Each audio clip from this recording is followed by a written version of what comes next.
और यहां जहां दिल्ली में आप खड़े, मास्क नहीं पहनता, मैं ओपनली आपको बोलूंगा, नहीं पहनता। और लगभग 3 करोड़ से ज्यादा लोगों से मिला हूं, वर्क कर रहा हूं कोरोना के ऊपर भी, एक से एक वर्ल्ड के फेमस डॉक्टर्स के साथ, बराबर। अगर है कोरोना तो बंगाल में रैली क्यों हो रही है? अगर था कोरोना तो बिहार में रैली क्यों हो रही है? और अगर अब भी कोरोना है तो तमिलनाडु में क्यों हो रहा है? तब इनके अमित शाह जी मास्क पहनते हैं क्या? अंजना सिंह पहनती है क्या आज तक में? ये रूल हम जैसे सिविलियंस के लिए 2000 रुपए का चालान, गाल पे चाटा नहीं लगता? क्या दे दिया हम लोगों को? ब्यूटी पार्लर वाले घर बैठे रहे, टैक्सी वाले घर बैठे रहे, कोचिंग इंस्टीट्यूट वाले घर बैठे रहे, जिम चलाने वाले घर बैठे रहे, एक का भी किराया रुका गया, लोग बर्बाद हो गए, बर्बाद हो गए। उनके लिए बैकअप पैकेज रहा, इन्होंने बोला मुद्रा लोन दे दिया। चलिए आप पत्रकार हैं, 100 युवक ले लीजिए जो पोस्ट ग्रेजुएट हो, मैं तो गोल्ड मेडलिस्ट हूं, 100 गोल्ड मेडलिस्ट लेके आता हूं, बताइए कौन से बैंक में चलूं? आपको एक को मुद्रा लोन नहीं मिलता। कारण बैंक वालों को कोलैटरल चाहिए। Collateral, what is collateral? कि लोन तब देंगे जब आपके पास बैकअप रहेगा। जबकि गवर्नमेंट ये कहती है ये उन यूथ के लिए ये परियोजना है जिनके पास कुछ नहीं, अच्छी विचारधारा, हम एक प्रोजेक्ट उनको देंगे। Where is that project? कहां है वो प्रोजेक्ट? इस बात का विवाद है। तो हमारा विवाद नहीं है, हमारा फाइट आपके साथ, बैड गवर्नेंस के साथ। और हम लोग बजाते सबकी हैं, हम लोग कांग्रेस को भी बख्शते नहीं है। मैं आपको बता दूं, अगर राहुल गांधी में ही दम होता, उनमें ही क्वालिटी होती, तो हमें इनको थोड़ी झेलना पड़ता, अच्छे दिन का जुमला थोड़ी सहना होता। उन्होंने भी वही किया, इन्होंने भी यही किया कि जिम्मेदारी राष्ट्र के प्रति निभाएं। क्या आपको लगता है कि जितने भी बैचलर ऑफ जर्नलिज्म करके बच्चे बैठे हैं, क्या उनको जॉब मिल रही है? क्या आप जाके देखिए आज तक में कितनी रिक्रूटमेंट है, इंडिया टीवी में कितनी रिक्रूटमेंट है, एबीपी न्यूज में कितनी रिक्रूटमेंट है, वही रूबिका लियाकत, वही रजत शर्मा सालों से। क्या नेपोटिज्म नहीं है ये सब? वही अर्चना सिंह, क्या ये नेपोटिज्म नहीं है? यानी जो लड़के गोल्ड मेडलिस्ट करके पास होते हैं जर्नलिज्म करके, उन्हें क्यों नहीं मिलती नेशनल मीडिया? मैं भी उनमें से एक हूं। I myself I won the best result in year 2000, I was the best one in my university, CCS university Meerut. मिल गया क्या मुझे? क्यों नहीं मिलता? उसके लिए आप क्या बोलेंगे कि आपने अच्छी मेहनत नहीं की? लेकिन हमें अपने हिस्से का वो जॉब नहीं चाहिए, लेकिन हमें अपने हिस्से का सम्मान तो चाहिए ना। और जो युवक आज डिपेंडेंट है, जिनका परिवार उन पर डिपेंडेंट है, देखिए लोग एमबीए कर रहे हैं, बीटेक कर रहे हैं, लोग पैसे ले रहे हैं, कर्ज ले रहे हैं, माँ बाप जमीनें बेच रहे, कोई जेवर बेच रहा है, बेटियों की शादियां रुक रही है कि पहले पढ़ ले, ये भाई नौकरी में लग जाएगा तो लोन लेके इनकी शादी ब्याह। ये भी एक ट्रेंड है भारत की, ये वास्तविकता है। ये नहीं कि आज मोदी काल में हो गया है, पहले से भी थी। लेकिन ये सबसे निम्न वर्ग का एक रिजल्ट है कि आप लगा लीजिए, हम पहले देश बन गए जिसने तमाम सरकारी एसेट बेचने शुरू कर दिए, और वो भी वो सरकारी एसेट जो प्रॉफिटेबल है। मसलन ONGC, we are in profit, LIC, we are in profit, बराबर। अब ये रेलवेज को बता रहे हैं प्राइवेट और रेलवेज घाटे में। तो मुझे एक बात बता दीजिए, लालू प्रसाद यादव एक करप्टेड नेता, ये इनका कहना, और जेल में होंगे, भाई सजा मिली है, लेकिन 2005 में वो रेलवे मंत्री थे, रेल मंत्री, और 20,000 करोड़ का मुनाफा था एक साल के अंदर। तो क्या पॉलिसी थी वो? और इनके पास तो पूरी स्ट्रैटेजी है। निर्मला सीतारमण जैसी स्पीयर हेड है, स्मृति ईरानी जैसे स्पीयर हेड है, सनी देओल जैसे स्पीयर हेड है, कंगना जी है, अक्षय कुमार है, सुनील शेट्टी भी ताजा ताजा जुड़े हैं इनसे, अजय देवगन भी जुड़े हैं। तो ये क्यों नहीं उसको ग्रोथ में ले आ पा रहे? क्या आप एक बात बताएं, क्या अपने चीजों को प्राइवेट करके हम मजबूत होते हैं क्या? वो कहते हैं सरकारी लोग काम नहीं करते, तो ये तरीका है, आप विभाग ही खत्म कर दोगे। तो एक काम करो, मंत्री भी प्राइवेट कर लेते हैं। आप भी तो सरकार का रिप्रेजेंटेशन कर रहे हो ना, क्यों लेते हो पेंशन? पिछले 6 साल में 3 बार माननीयों की तनख्वाह बढ़ी है।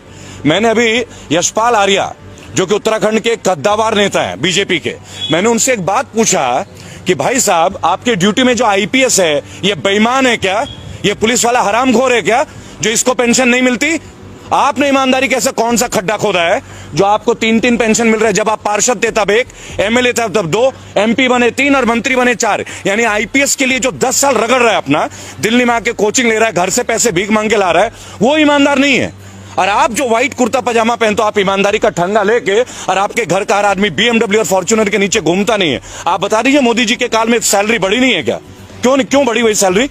अगर आप ईमानदारी का परिचय देते, घटाइए ना, एनपीएस उन पे भी लागू कीजिए, पेंशन बंद कर दीजिए। हम आपके साथ खिलाफ नहीं है, सख्त आपकी विचारधारा को समर्थन करेंगे, लेकिन एक कंडीशन है। 5 सवाल है, देखिए आप लोग इतने सवाल पूछते हैं ना, 5 क्वेश्चन पे हमारे साथ आके डिबेट पे आ जाइए, ओनली 5 क्वेश्चन। पहली बात, एम्प्लॉयमेंट के ऊपर बात करते हैं। फर्स्ट, एम्प्लॉयमेंट के ऊपर बात कर लेते हैं, केवल एम्प्लॉयमेंट पे आपने लास्ट 6.5 ईयर्स में जो आपके केंद्र शासित प्रदेश हैं, 15 साल रहे आप मध्य प्रदेश में, छत्तीसगढ़ रहे 10 साल से ऊपर, बराबर। स्टैट्स के साथ बात करूंगा, जुबानी बात नहीं करूंगा, पूरा स्टैट्स है। आरटीआई एक्टिविस्ट हूं, 27 बार की जेल की यात्रा है सर, और भक्त रहा हूं मोदी जी का, कड़ा भक्त। कई लोगों से लड़ाई लड़ी है, अब इसलिए हिम्मत मिली कि उनके सामने भी लड़ने की। आज जो बच्चे बैठे हैं 1.25 लाख और आए हुए हैं गुरुद्वारे में, उनको फेस कीजिए ना, उनको बताइए ना उनकी ज्वाइनिंग क्यों नहीं दे रहे हैं। Medical fit, physical fit, written test pass किया, कोई टेस्ट और बचा नहीं, तो जॉब क्यों नहीं दे रहे हैं? और आपके पास वैकेंसी है, क्यों नहीं दे रहे भाई उनको जॉब, बताइए।